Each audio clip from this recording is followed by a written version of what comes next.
disponible aprovechando que lo hacemos por esta vía.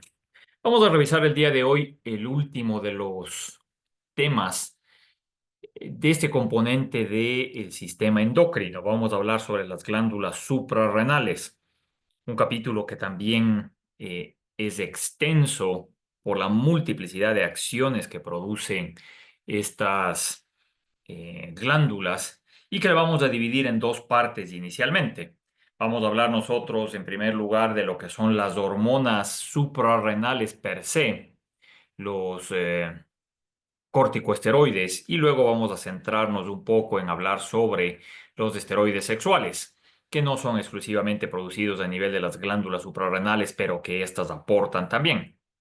Cuando nosotros hablamos de las glándulas suprarrenales, ya tuvimos una aproximación, un abreboca, cuando hablábamos del eje hipotálamo hipofisario y particularmente de la relación entre CRH y ACTH. Por lo tanto, vamos ahora a ahondar un poco en ese contexto. Ustedes recordarán que las glándulas suprarrenales, desde el punto de vista de constitución, de configuración, están formadas por la corteza y por la médula. La médula es la responsable de secretar las catecolaminas, ya conocidas por nosotros, estudiadas por nosotros, mientras que la corteza es la que secreta los dos grupos principales de las llamadas hormonas esteroideas o esteroidales. Los corticoesteroides, que a su vez son dos tipos. Por un lado están los glucocorticoides y por otro lado están los mineralocorticoides, con los cuales vamos a empezar nosotros el estudio, y los andrógenos suprarrenales.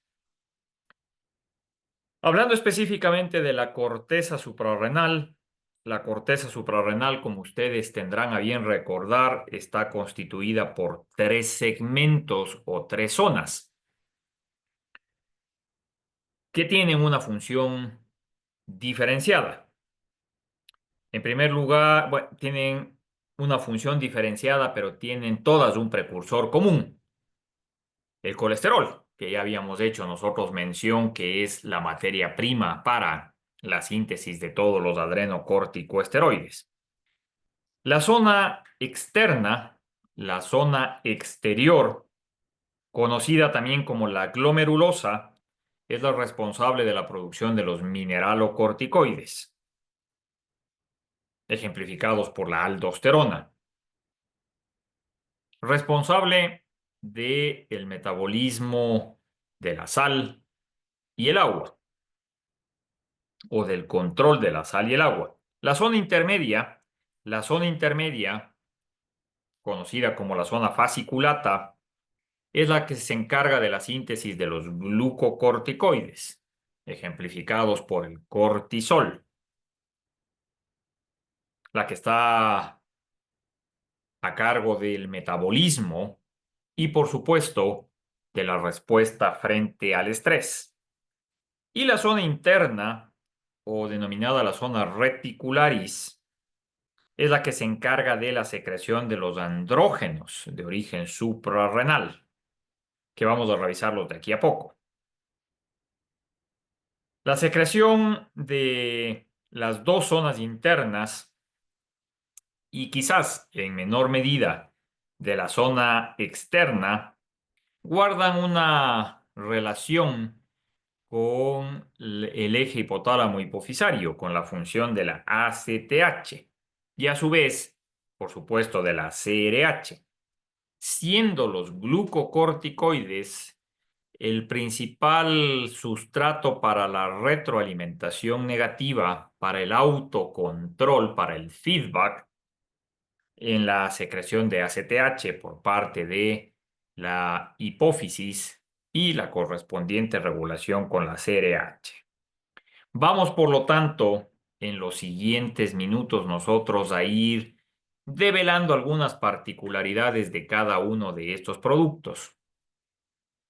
Con algunos tenemos ya una mayor familiaridad que con otros porque hemos tenido la oportunidad de mencionarlos de forma indirecta o directa en todos los capítulos que hemos ido mencionando anteriormente. Déjenme comenzar entonces, por favor, hablando de los corticosteroides. Los corticosteroides, recordarán ustedes, desde el punto de vista bioquímico, que se unen específicamente a receptores a nivel citoplasmático, a nivel intracelular, en la célula blanco, la célula objetivo. Los receptores para glucocorticoides están ampliamente distribuidos en todo el organismo, a diferencia de los receptores para mineralocorticoides, que se encuentran principalmente a nivel de los órganos excretores, como por ejemplo el riñón, el intestino grueso, particularmente el colon. Se encuentran a nivel de las glándulas sudoríparas, de las glándulas salivales. Tanto los receptores para gluco como para mineralocorticoides también se encuentran a nivel cerebral. Una vez que se forma el complejo hormona-receptor y se dimeriza, este tiene la capacidad de reclutar, este tiene la capacidad de atraer coactivadores o correpresores, que son los que van a definir la translocación que ocurra a nivel nuclear, dando lugar a una actividad de promoción génica, Puede activarse genes promotores o pueden apagarse los genes promotores, cualquiera de las dos. Lo cierto es que indudablemente la actividad que se espera de los glucocorticoides de los corticoides en general, perdón, sean gluco o mineralocorticoides por este mecanismo de acción, no es inmediato. No es una respuesta que aparece de forma instantánea, sino que puede tomar horas o inclusive días para hacerse evidente. Con eso en mente, entonces mencionemos en primer lugar las características de los glucocorticoides. El cortisol, como decía en la introducción, es el principal de los glucocorticoides endógenos. La producción de cortisol es usualmente diurna, siguiendo el ciclo circadiano. Mayor cantidad temprano en la mañana y va decayendo a lo largo del día con un pico secundario mucho menor, por supuesto, a mediados de la tarde, como un empuje. Por supuesto que las situaciones de estrés o las situaciones de presión hacen que se puedan producir picos adicionales, picos extras de cortisol, como un mecanismo de respuesta justamente frente a las situaciones de estrés. ¿Qué es lo que se pueden atribuir como efectos del cortisol, de los glucocorticoides en el organismo? 3 o 4 cosas son claras, indiscutibles. Número 1, promoción del metabolismo intermedio. Los glucocorticoides estimulan la producción hepática de glucosa, fundamentalmente a partir de la gluconeogénesis, la movilización de aminoácidos, la estimulación de la lipólisis, todo elemento que lleve a una elevación de los niveles plasmáticos de glucosa para tener energía disponible frente justamente a la necesidad metabólica.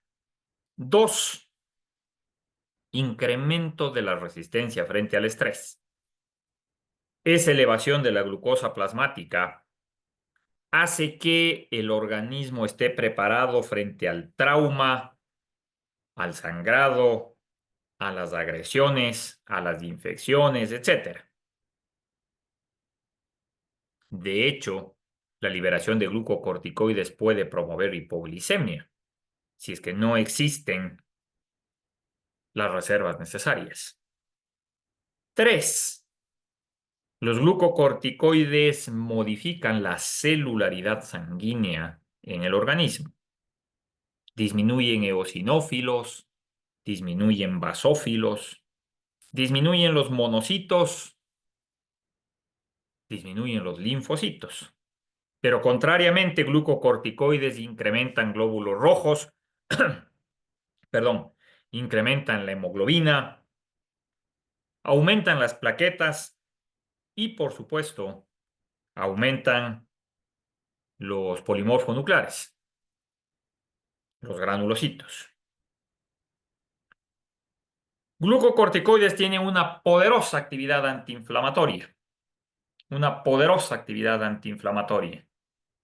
que está directamente relacionada con la capacidad de bloqueo de la fosfolipasa A2 y por lo tanto la disminución en la síntesis de prostaglandinas al nivel más alto, lo que conlleva no solo disminución de prostaglandinas, sino además disminución de leucotrienos, estabilización de las células mastocíticas, de los basófilos, reducción en la liberación de histamina.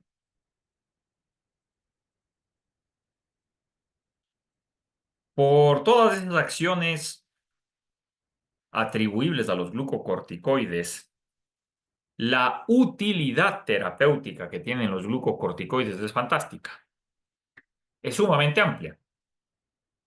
De hecho, por eso los glucocorticoides son el comodín en la terapéutica médica.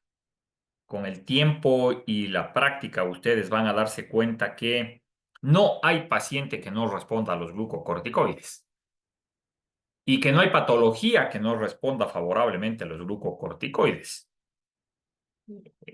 Ya cuando ustedes no sepan qué darle al paciente, la patada de ahogado es darle glucocorticoide y seguramente le va a producir beneficio al paciente. Así de fantásticos, de maravillosos son los glucocorticoides. Pero desafortunadamente, por esa misma razón, son altamente susceptibles de sobreutilización, de mal uso. Y para nosotros la preocupación más grande justamente radica en aquello, en que vemos con frecuencia que los glucocorticoides son sujeto de uso indiscriminado, de uso irracional. Y desafortunadamente, como vamos a ver de aquí a un minuto, no son drogas seguras, no son drogas libres de efectos indeseables. Y por lo tanto, el sobreuso va a tener como consecuencia afectaciones para el paciente. Y ustedes van a ver en su práctica cotidiana que lastimosamente hemos caído en esa indiferencia. Muchos de sus colegas dicen, es que ¿qué podemos hacer? Es una característica de la molécula los efectos adversos, pero no hay nada más que darle al paciente. Y eso en farmacología es muy poco probable. Lo que pasa es que no será fácil encontrar qué darle al paciente. Entonces, extender la invitación para que ustedes no caigan, no sucumban frente a la tentación del sobreuso de glucocorticoides, a sabiendas que producen muchos efectos indeseables. ¿Cuáles son los usos de los glucocorticoides? Para la inflamación, número 1, es el agente antiinflamatorio más potente que nosotros tenemos. Los glucocorticoides reducen significativamente la inflamación tanto aguda como crónica, tornándose en un agente ideal para el manejo de la respuesta inflamatoria. Pero no son agentes curativos, son agentes paliativos únicamente. 2, por su acción inmunosupresora, son ideales para el manejo de la reacción alérgica aguda, para la reacción de hipersensibilidad. Patologías como el asma, por ejemplo, responden perfectamente bien, al menos al principio, a los glucocorticoides. 3.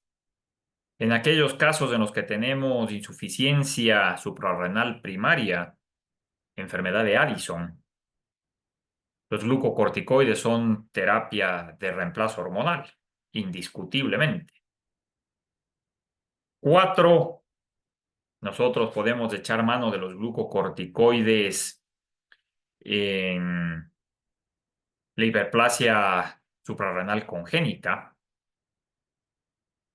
Podemos utilizar inclusive glucocorticoides durante el embarazo cuando existe amenaza de parto prematuro y hay inmadurez pulmonar fetal. Una de las estrategias para prevenir el síndrome de dificultad respiratoria del neonato, la membrana hialina, es el uso de glucocorticoides para producir maduración pulmonar. Así de amplio, así de vasto el espectro de acciones de los glucocorticoides. Los glucocorticoides tienen la flexibilidad de que se pueden administrar por múltiples vías, comenzando por la vía oral y por todas las vías parenterales que ustedes puedan considerar. Se puede dar por vía intravenosa, intramuscular, intraarticular, tópica, por vía intranasal, inhalatoria. Absolutamente dóciles desde el punto de vista de administración. Una vez administrados, los glucocorticoides se unen ampliamente a las proteínas plasmáticas, principalmente a la albúmina, se metabolizan en el hígado, en donde son glucorono conjugadas y excretadas finalmente las moléculas por vía renal. Existen glucocorticoides de corta duración de acción, existen glucocorticoides de larga duración de acción, orientados a satisfacer la necesidad de tratamiento agudo o de tratamiento crónico.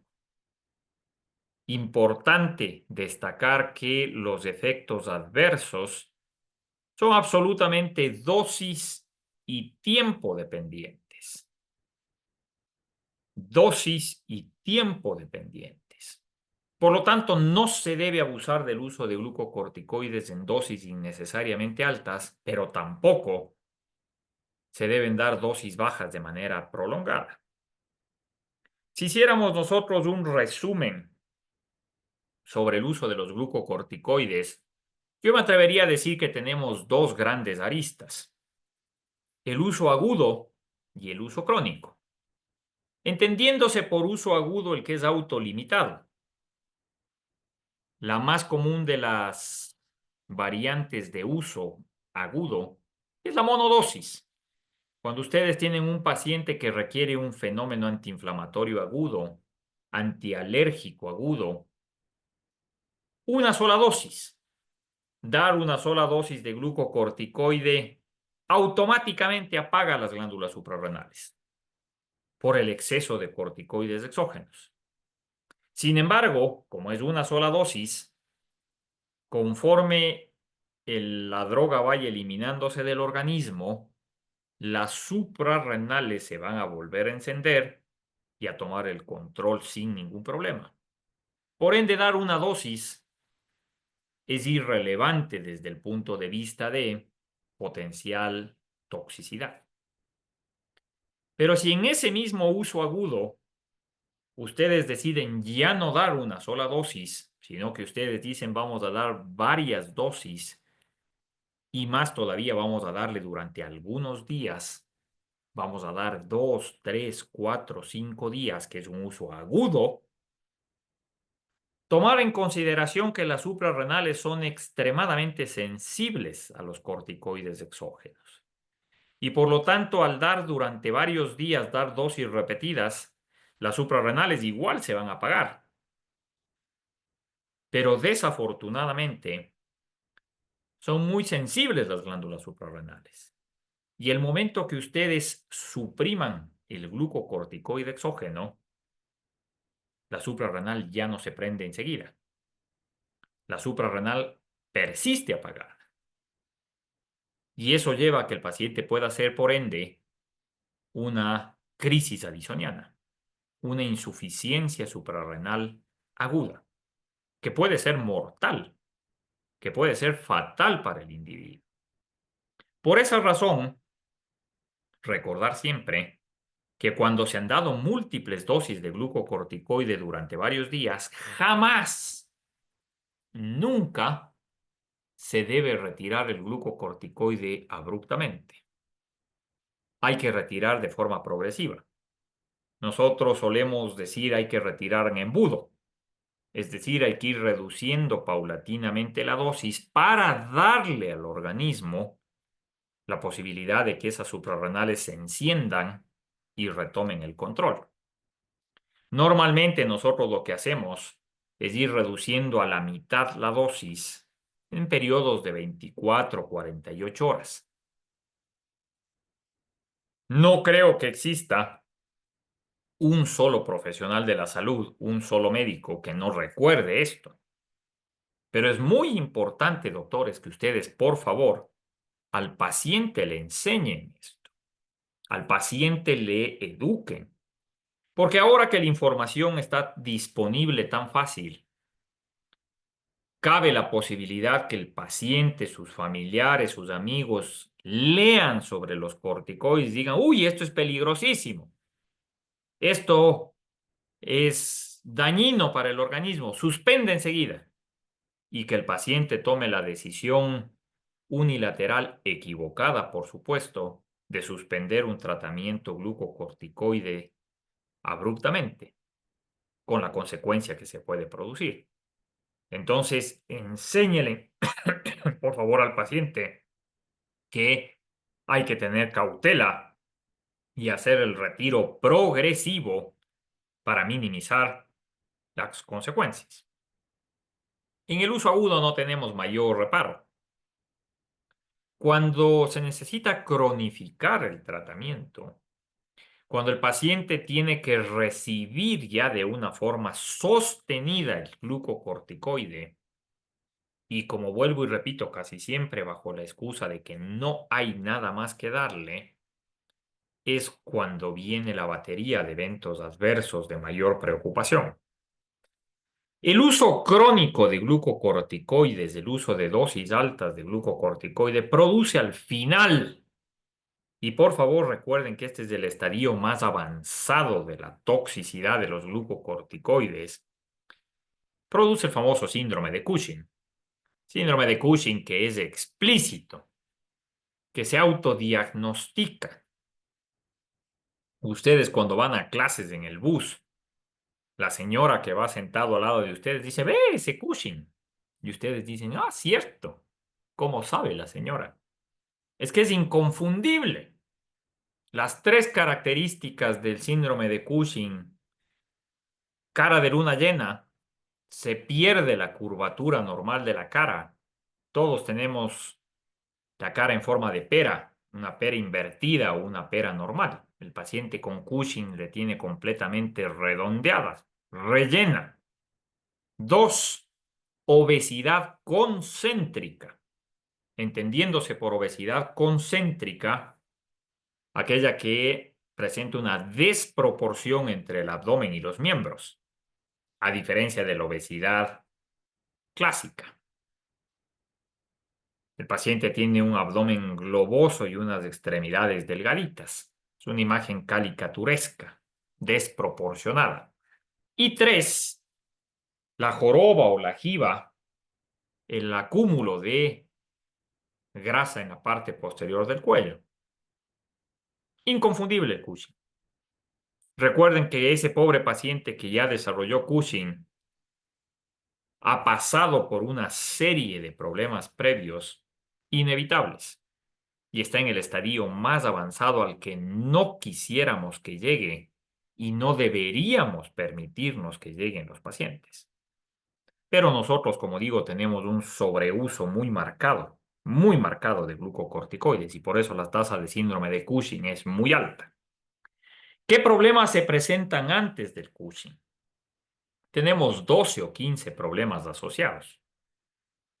Lo importante es que siempre razonemos el por qué, qué está por detrás de esos problemas. Vamos enumerando esos efectos adversos. Uno, hipertensión arterial, por supuesto, porque hay exceso de glucocorticoide y de catecolaminas. Entonces es una hipertensión de origen simpático. Es una hipertensión real. Es una hipertensión maligna.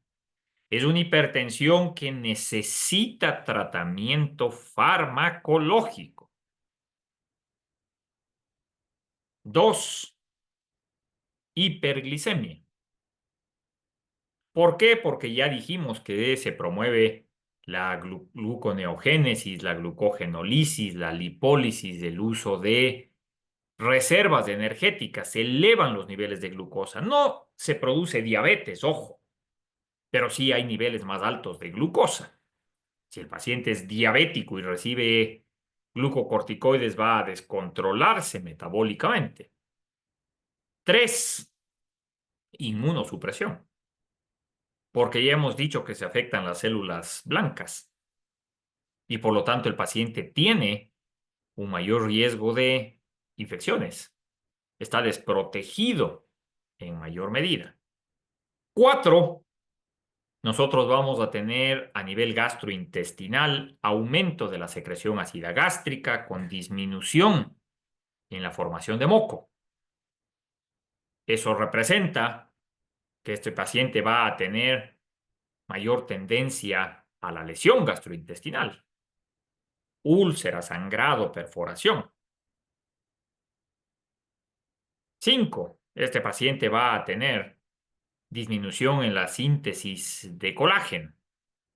Eso hace que tenga una fragilidad en la piel, que se produzcan estrías, esas placas amoratadas, esas placas tipo cicatrizales, producto de la falta de elasticidad adecuada de la piel. Y al mismo tiempo, por la mala secreción, la mala síntesis de colágeno, es un paciente que no tiene una buena reparación tisular.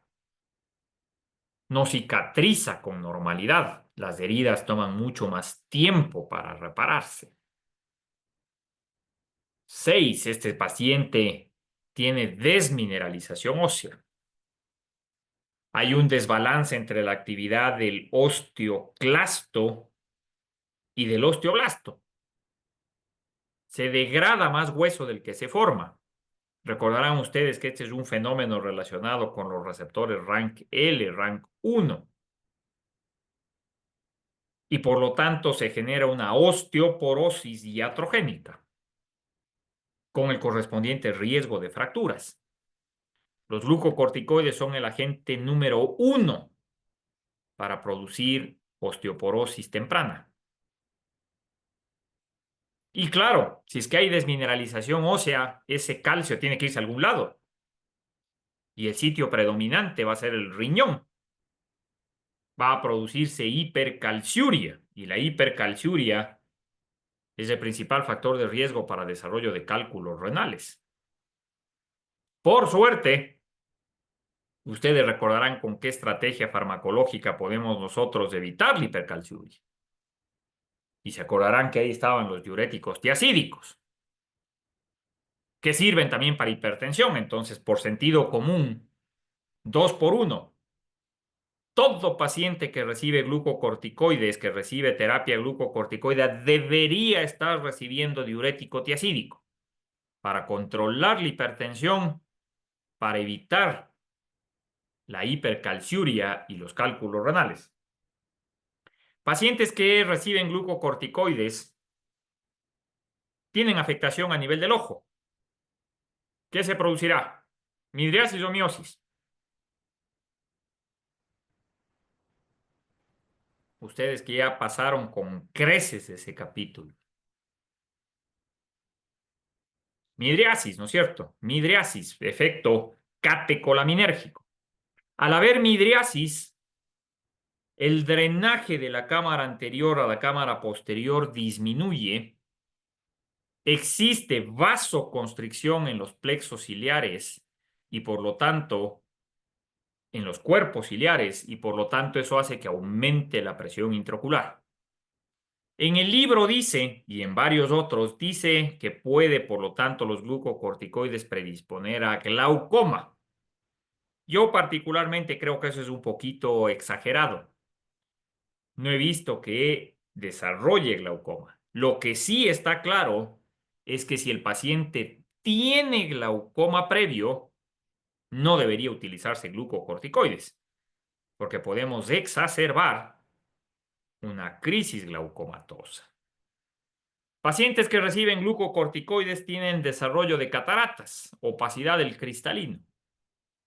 Eso es un poquito más elaborado porque es una concurrencia entre la hiperglicemia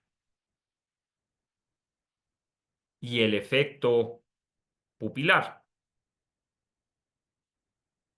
Como se dilata la pupila y disminuye ese drenaje de la cámara anterior a la posterior, el humor acuoso se azucara más fácilmente, precipita el azúcar y entonces se forma la opacidad del cristalino.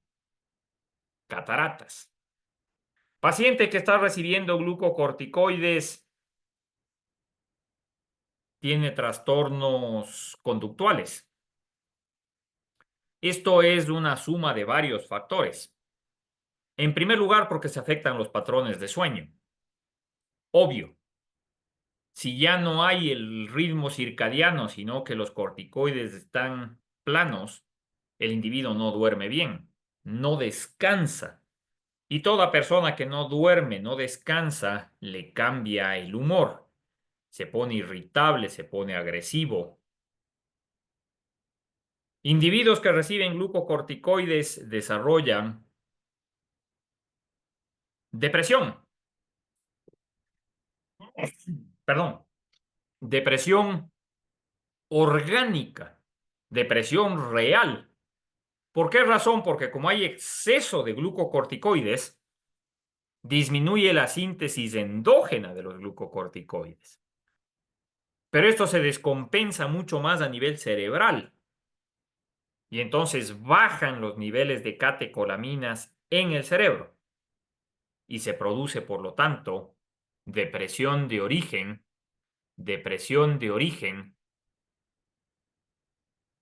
endógeno, que necesita tratamiento farmacológico.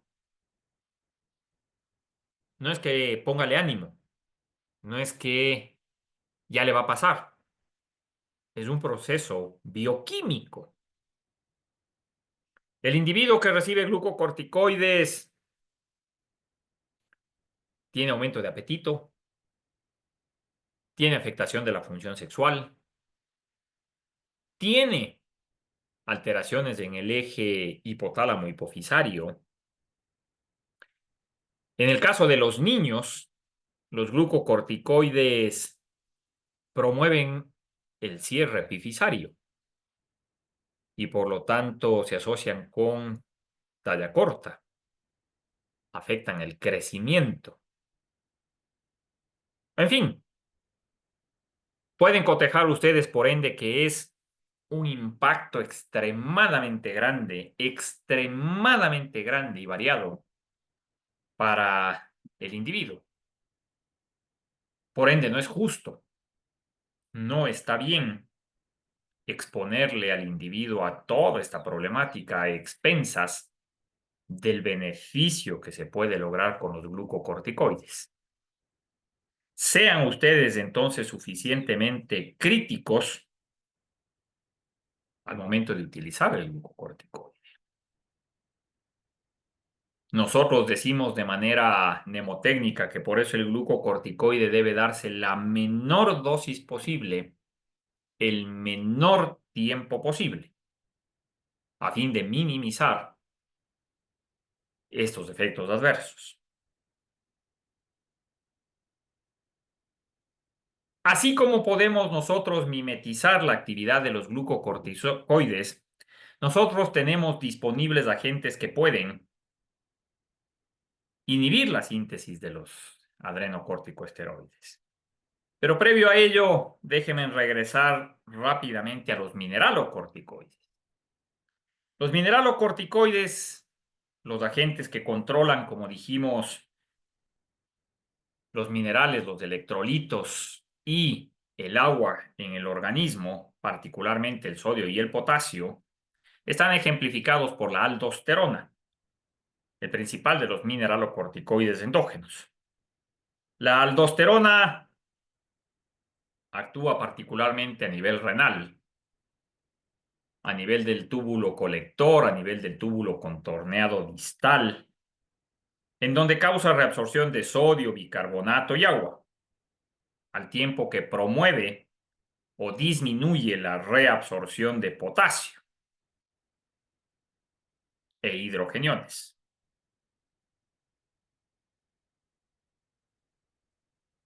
La aldosterona también actúa sobre las glándulas salivares, las glándulas sudoríparas.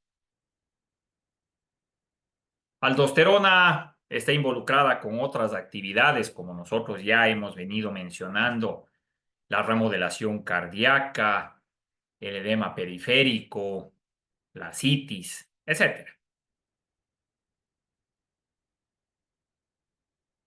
Sin lugar a dudas, la aldosterona es agente de primera elección al momento de tener que lidiar con el hiperaldosteronismo, con el hiperaldosteronismo.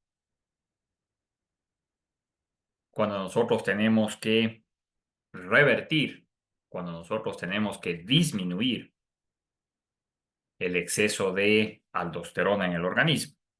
El problema es que la aldosterona, ya habíamos dicho, es muy mal tolerada también. Mencionamos nosotros efectos agudos, gastrointestinales, la hiperpotasemia, los crónicos, la afectación de la esteroidiogénesis fundamentalmente. Es por eso que como alternativa a la espironolactona, ahora se dispone de moléculas que tratan de ser más específicas, que tratan de tener mayor afinidad por el receptor de la aldosterona y tener menor actividad androgénica. Tienen ustedes ahí descrito en el libro una molécula que es la eplerenonona, que se comporta como la espironolactona, pero que es mejor tolerada particularmente a largo plazo. Y una molécula que es muy interesante, es el ketoconazol, que está descrito aquí como inhibidor de la síntesis de adrenocorticoesteroides. El ketoconazol es, por definición, un antifúngico. Seguramente ustedes le estudiaron en el capítulo correspondiente de las estrategias para los hongos. Ampliamente utilizado, fue uno de los primeros imidazólicos que nosotros desarrollamos con capacidad antifúngica, pero que vimos con el uso de dosis altas y prolongado que tiene la capacidad de producir este efecto inhibidor en la síntesis de los esteroides adrenales. Y por esa razón no debe ser de uso indiscriminado. No debe ser un agente que se use libremente. Entonces, en resumen, cuando nosotros hablamos de los adrenocorticoesteroides, hay que sopesar muy bien el beneficio versus el riesgo. Lo que hemos relatado nosotros da cuenta a cabalidad de por qué no es necesario administrar ACTH, de por qué quedó relegada la ACTH a segundo plano y por qué nosotros primamos más bien el uso directamente de los adrenocorticoesteroides, dependiendo de la finalidad que queremos. Glucocorticoides, mineralocorticoides, en aras de, fundamentalmente, lograr los objetivos planteados. Van a ver ustedes en la descripción algo de detalle respecto a la diferencia cinética entre moléculas. Nosotros tenemos agentes de corta duración de acción, agentes de acción intermedia, agentes de acción larga, pero todos ellos a la final orientados hacia el mismo resultado. Dicho eso, pasemos nosotros a hablar brevemente sobre los esteroides sexuales. Los esteroides sexuales, sean de origen suprarrenal o sean de origen gonadal. Me refiero a los estrógenos, los progestágenos, los andrógenos. Esteroides sexuales que son producidos, bien sea, digo, por las gónadas, en el caso de la mujer a nivel ovárico, en el caso del varón a nivel testicular, o bien sea a nivel suprarrenal. Indudablemente la actividad suprarrenal toma un papel secundario frente a la actividad gonadal, pero el proceso de síntesis es básicamente el mismo. El precursor sigue siendo el colesterol en un intrincado proceso que incluye acortamiento de la cadena de carbonos y procesos de hidroxilación. Me imagino que ustedes habrán disfrutado de sobremanera estudiar el proceso de la síntesis de los esteroides sexuales y cómo logramos nosotros esa modificación. Las hormonas sexuales son importantes para la concepción, para la maduración embrionaria y, por supuesto, para el desarrollo de los caracteres sexuales primarios y secundarios, principalmente en la pubertad. Las hormonas sexuales y sus derivados sintéticos tienen múltiples usos terapéuticos, como anticoncepción, para el manejo de terapia de reemplazo hormonal durante la menopausia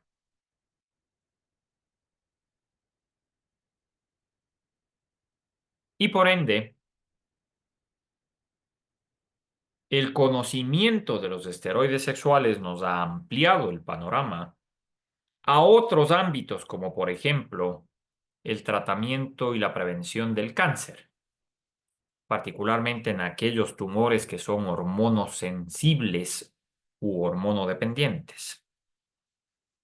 Entonces, con eso en mente, revisemos cada uno de estos agentes.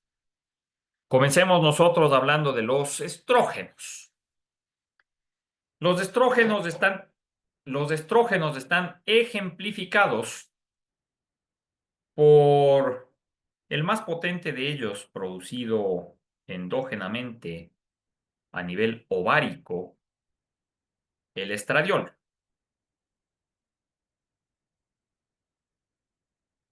El estradiol da lugar o es transformado en otras variantes, como por ejemplo la estrona, que es el más importante de las variantes de estrógeno durante la posmenopausia, o el estriol que es mucho menos potente, pero que es predominante durante la gestación, sobre todo porque es producido a nivel placentario. Nosotros tenemos multiplicidad de análogos de los estrógenos que son susceptibles de administración por múltiples vías. ¿Qué hacían los estrógenos? Los estrógenos, luego de liberarse de la albúmina o de la proteína transportadora de estrógenos, se une a su receptor a nivel nuclear y activa una serie de procesos sobre la cromatina nuclear para iniciar síntesis de proteínas ARN específicas. Esto resulta justamente en una producción de hormonas específicas relacionadas con esta actividad esteroidea. ¿Qué usos les damos nosotros a los estrógenos? Quizás el primero, el más lógico, es como anticonceptivo. Si bien el estrógeno solo no suele tener propiedades anticonceptivas, el estrógeno asociado a progestágenos suele ser una de las estrategias más comunes para uso oral, transdérmico o inclusive vaginal. Pero sin lugar a dudas, el asidero más importante de la terapia estrogénica es para reemplazo hormonal en la posmenopausia. En la posmenopausia. Nosotros antiguamente y de forma equivocada pensábamos que la terapia estrogénica era útil para el control de la osteoporosis. ¿Por qué? Porque habíamos observado que las mujeres que entraban en etapa posmenopáusica tenían caída de estrógenos y eso inducía desmineralización ósea. Empezamos a dar terapia estrogénica para combatir la osteoporosis y caímos en cuenta de nuestro error porque eso incrementaba las tasas de malignidad, de desarrollo de cáncer de mama, de cáncer uterino, y por ende ya no se utiliza más estrogenoterapia para la osteoporosis. De hecho, la indicación fundamental en la actualidad para terapia estrogénica son los síntomas vasomotores. Son los síntomas vasomotores. Y es que esto es interesantísimo. Es parte justamente del entendimiento de la fisiología humana. Todos ustedes recordarán que en la etapa premenopáusica, los eventos cardiovasculares son mucho más altos en el varón que en la mujer. Las curvas de mortalidad cardiovascular son más altas en los varones que en las mujeres. Sin embargo, cuando la mujer llega a la etapa posmenopáusica, esas curvas se igualan o inclusive las mujeres sobrepasan la mortalidad cardiovascular a los varones. Nosotros ya hace tiempo atrás determinamos que eso se debía a la disminución estrogénica. No estaba claro el mecanismo por el cual esto ocurría, pero ahora ya sabemos, ahora ya está definido que esto tiene que ver justamente con la producción de óxido nítrico. Los estrógenos son un poderoso estímulo para la actividad de la óxido nítrico sintetasa y por ende las mujeres en etapa premenopáusica tienen una mayor protección cardiovascular mediada por óxido nítrico. Cuando se pierden los estrógenos, entonces desaparece ese beneficio y más bien se maximiza la falta de óxido nítrico y por eso el incremento de eventos cardiovasculares. Por eso la indicación número 1 para estrogenoterapia son los síntomas vasomotores. Cuando una mujer tiene sofocos, tiene bochornos, cuando una mujer tiene problemas vasculares, no hay reparación al respecto. Hay que darle estrogenoterapia. Pero no es la única indicación, ojo. Hay que recordar que los estrógenos también son responsables de algo fundamental que es la actividad cerebral. Esto es un capítulo fascinante, es un capítulo espectacular. Esta es la explicación bioquímica de por qué las mujeres son más inteligentes que los hombres, indiscutiblemente. No hay reparo al respecto. Y yo suelo decir que esto es fascinante porque justifica muchos aspectos. Por ejemplo, sabiendo que anatómicamente las mujeres tienen menos masa encefálica, el cerebro pesa menos, 100 gramos menos en las mujeres que en el hombre, pero le utilizan mucho mejor. Y eso es porque funciones como la cognición, la memoria, la resolución de problemas, es estrógeno dependiente.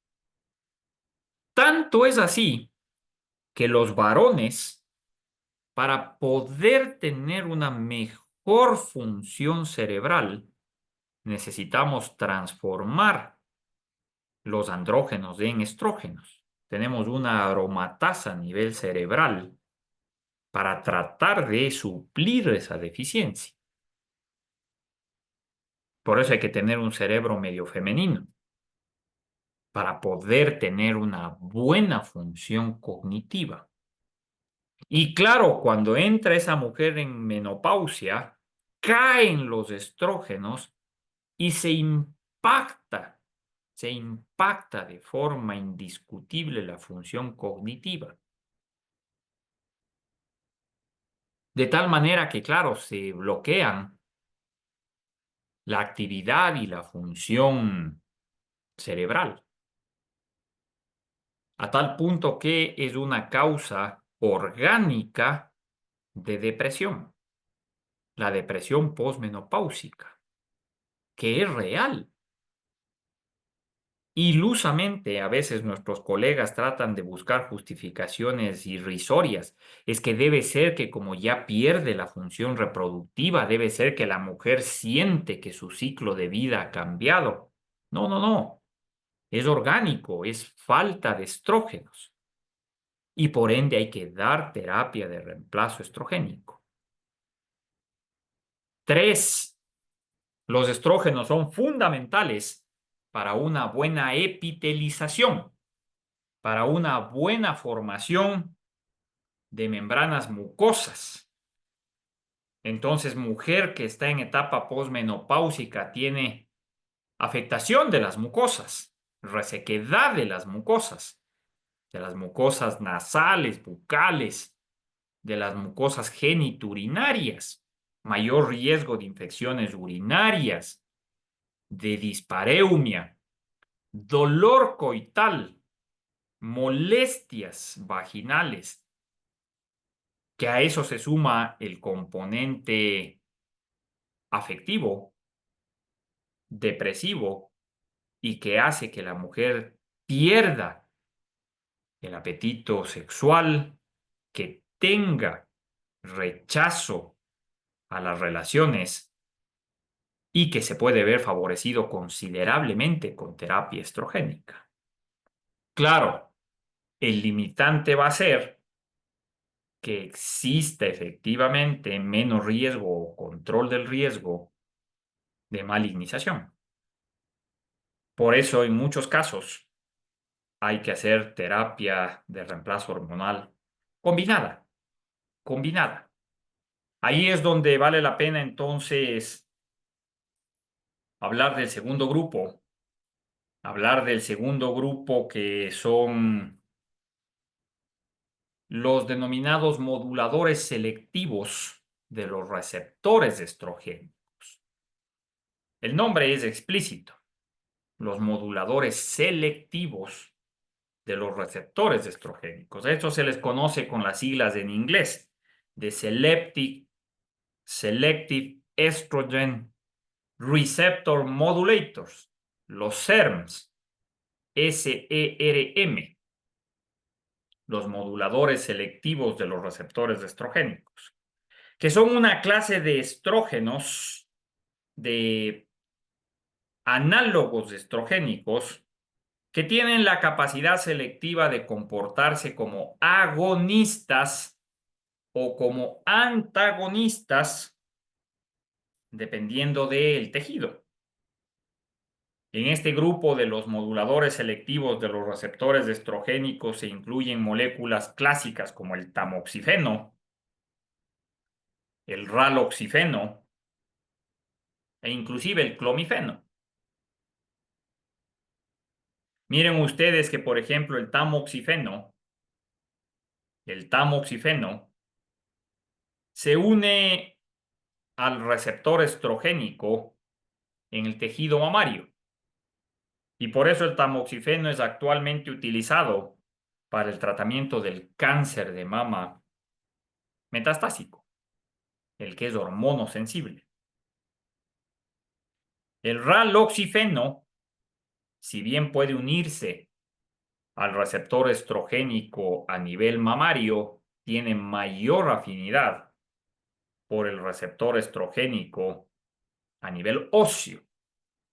Y entonces hoy en día el raloxifeno constituye una de las herramientas para el manejo de la osteoporosis posmenopáusica, con el grandísimo beneficio que no produce malignidad, no promueve malignidad.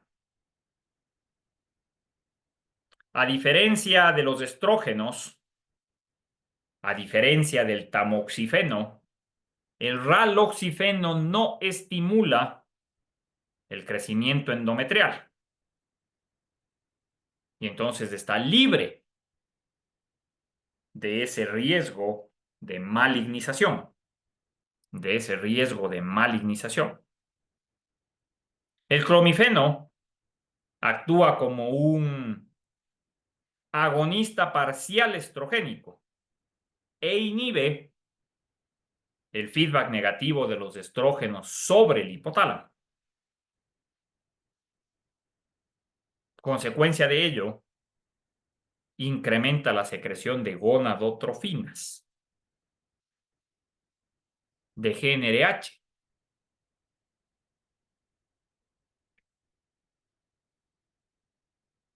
Por lo tanto, el clomifeno es un agente ideal para estimular ovulación.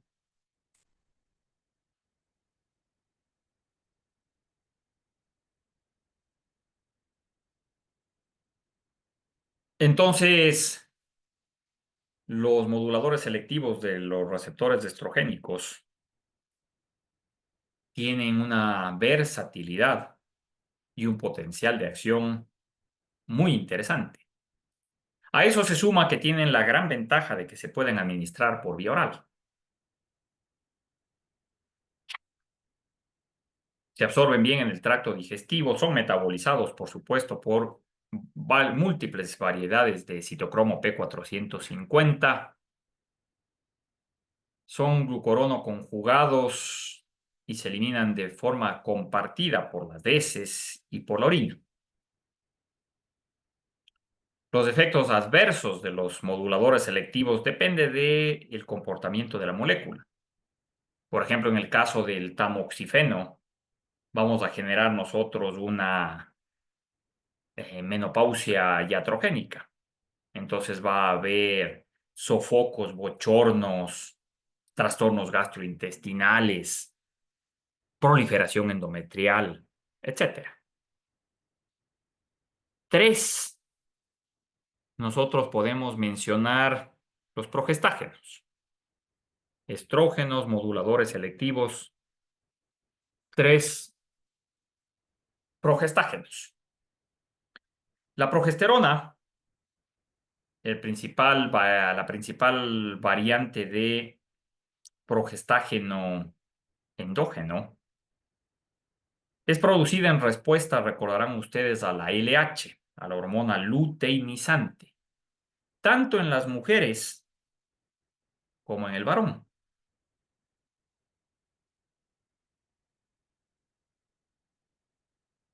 En las mujeres,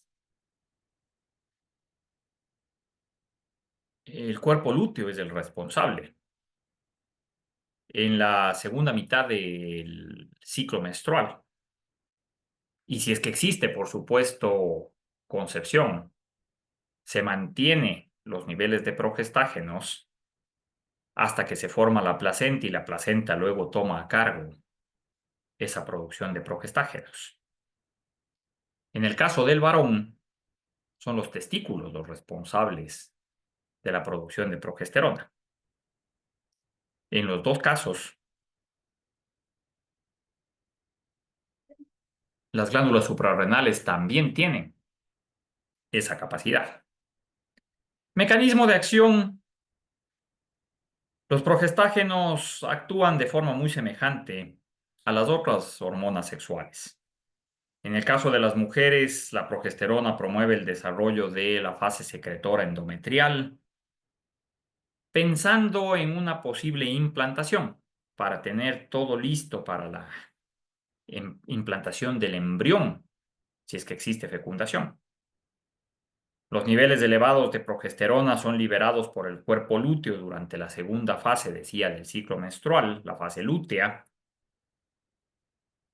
e inhiben la producción de gonadotrofinas y, por lo tanto, previenen subsecuente ovulación. Si es que ocurre fecundación, la progesterona se continúa secretando para mantener el endometrio adecuadamente, para favorecer la continuación del embarazo y reducir las contracciones uterinas.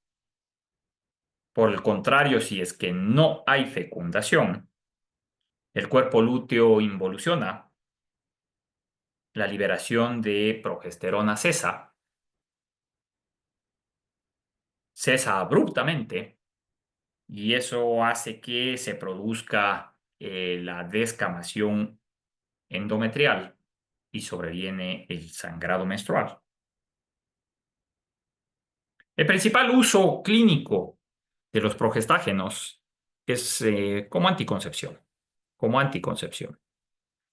También puede ser utilizado para terapia de reemplazo hormonal en la menopausia. En el caso de la contracepción, la progesterona tiene la gran ventaja de que puede ser utilizada en depósito. Ustedes tienen múltiples variantes de progesterona.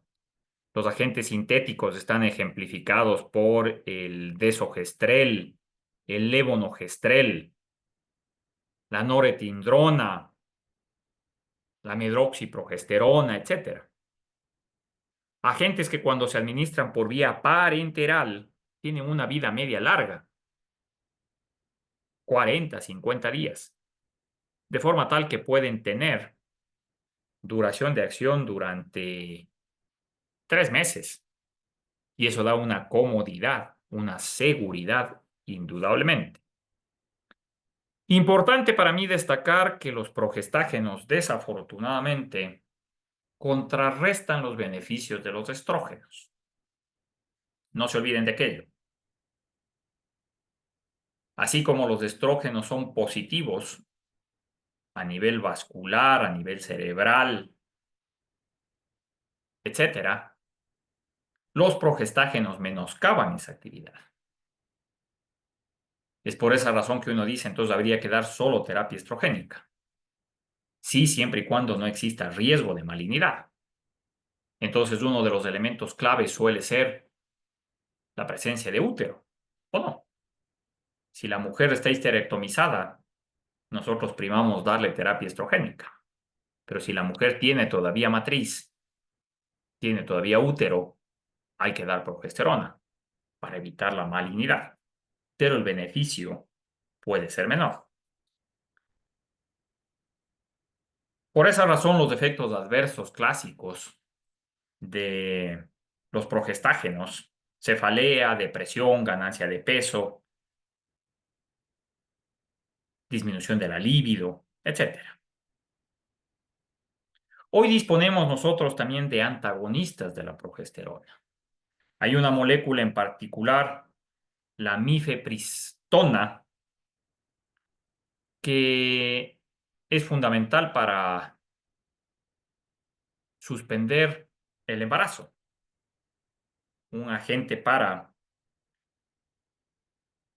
terminar el embarazo prematuramente. Se suele utilizar en asociación con el misoprostol, análogo de prostaglandina. Una discusión que es todavía pantanosa en nuestro medio, que es dificultosa, pero que es necesaria.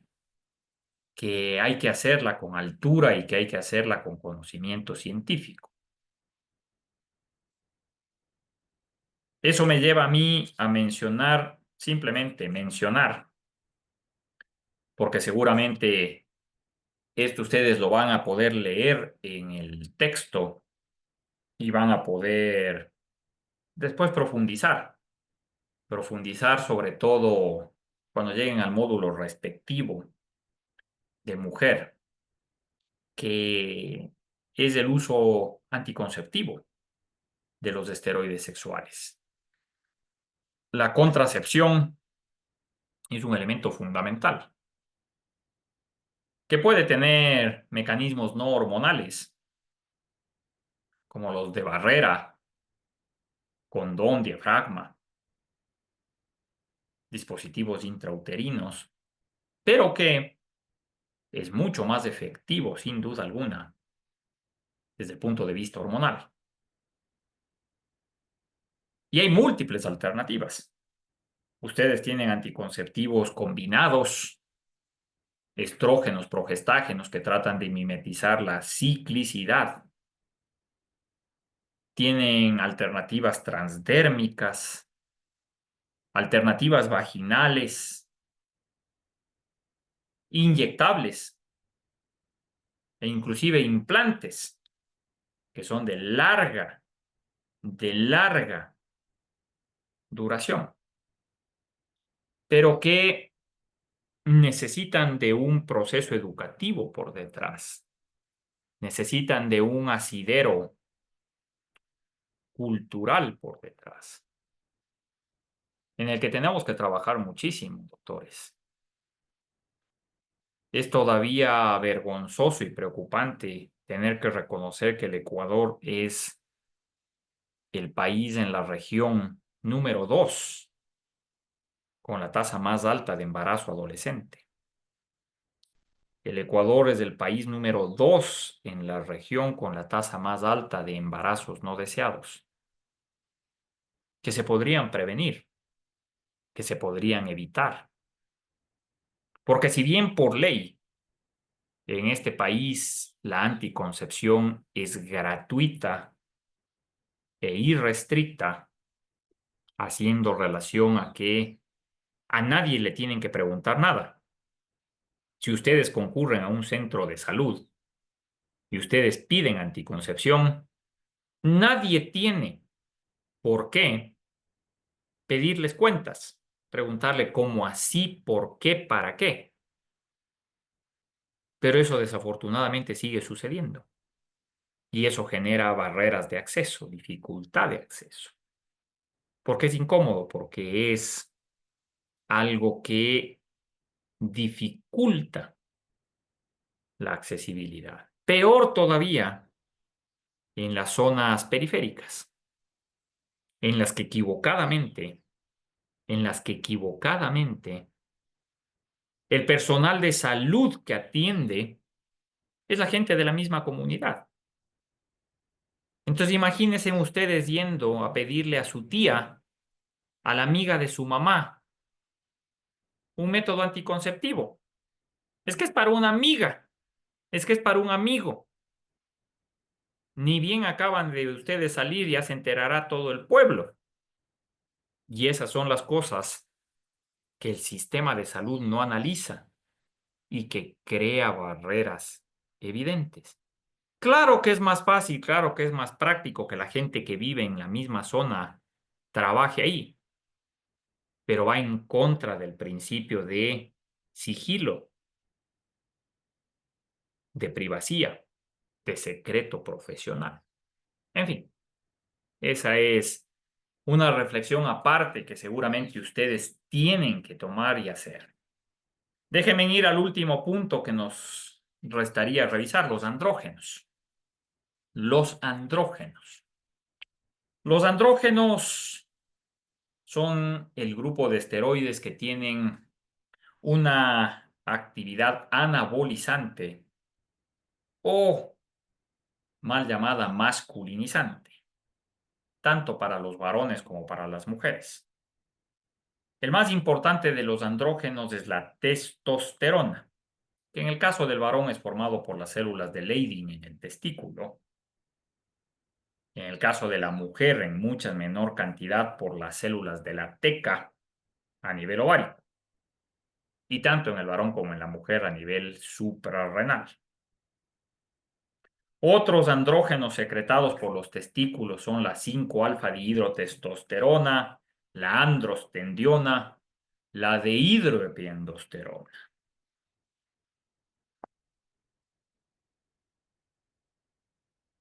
Al igual que los estrógenos y los progestágenos, los andrógenos se unen a un receptor específico a nivel nuclear, a pesar de que la testosterona por sí misma es capaz de actuar a nivel muscular, a nivel hepático.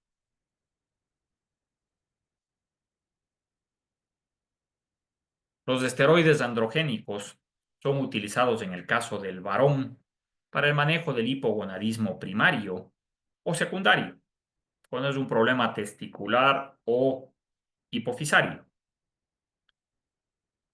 La terapia de reemplazo testosterónico está indicado en los varones que tienen hipogonadismo de origen médico,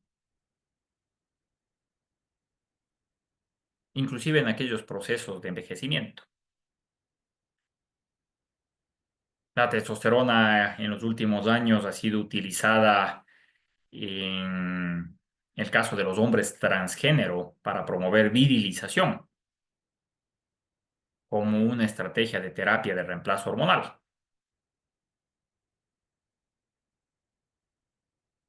Los andrógenos pueden ser, la testosterona puede ser utilizada como una herramienta para prevenir o para revertir pérdida de masa muscular en enfermedades debilitantes como el cáncer, en aquellos pacientes que tienen infección por VIH avanzada.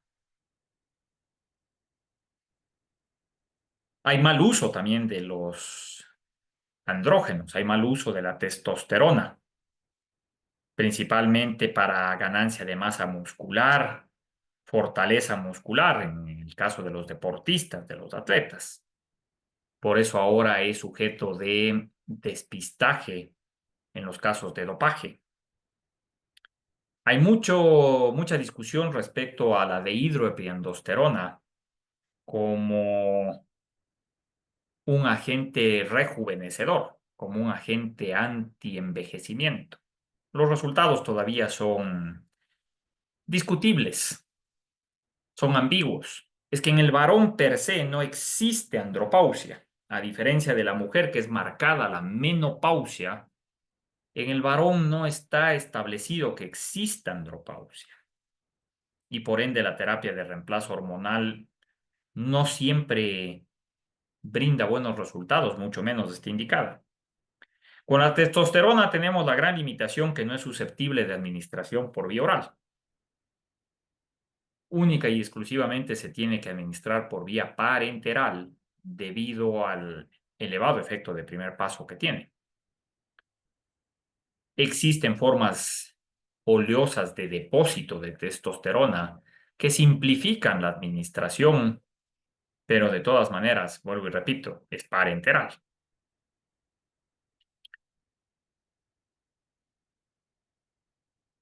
Efectos adversos, inevitablemente en el caso del varón, el exceso de andrógenos puede causar priapismo o impotencia, una de dos.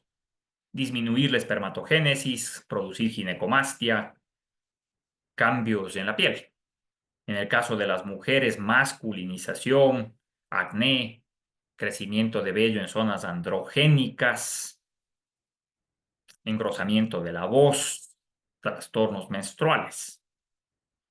Jamás utilizar testosterona durante el embarazo, mucho menos si es que el producto es femenino, pero aún en aquellos que el producto es masculino no está indicado el uso de testosterona porque puede producir alteraciones en la esteroidogénesis.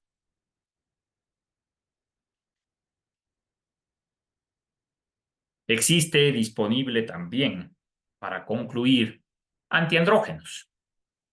Nosotros tenemos agentes que interfieren con la síntesis de andrógenos o que bloquean a sus receptores.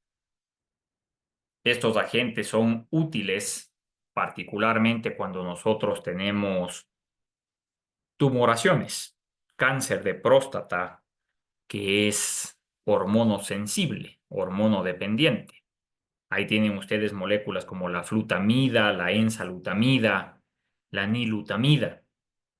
Y existen agentes que son inhibidores de la 5-alfa reductasa y que por lo tanto evitan la transformación de testosterona en dihidrotestosterona y que son útiles para el manejo de la hiperplasia prostática, para disminuir la progresión del crecimiento prostático. No tienen que ver con malignización, pero sí con la obstrucción que puede producir el crecimiento de la próstata para la micción.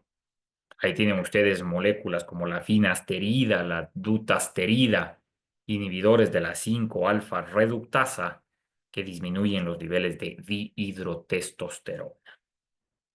Entonces, con eso nosotros cerramos esta revisión fugaz, sin duda alguna, del sistema endocrino. Y la próxima semana vamos a comenzar a revisar, o vamos a revisar en su conjunto, la próxima semana, la farmacología del sistema respiratorio.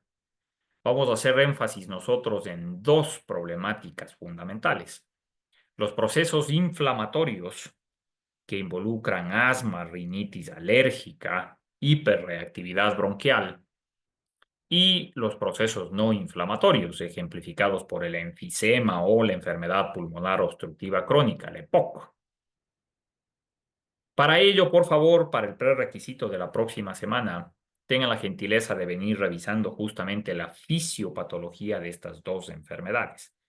Vengan revisando la fisiopatología del asma, la fisiopatología de la EPOC, de forma tal que nosotros tengamos elementos de juicio para poder establecer la comparación en el manejo de estas dos problemáticas. Nada más por hoy. Les agradezco por haber encontrado este espacio de forma que no nos atrasemos en la materia. Sí, Carla, dime. Una cosa, mi compañero Juan Padilla me dijo que tuvo problemas con el quiz. No sé si se puede quedar al final para ver cómo solucionan eso. Sí, sí, por supuesto, no hay problema. Claro que sí. Muchas gracias, Doc. Bueno, con el resto entonces, muchas gracias, una buena tarde. Disfruten de su fanesca y nos estaremos viendo la próxima semana. Gracias. Gracias. Gracias, Doc. Hasta luego.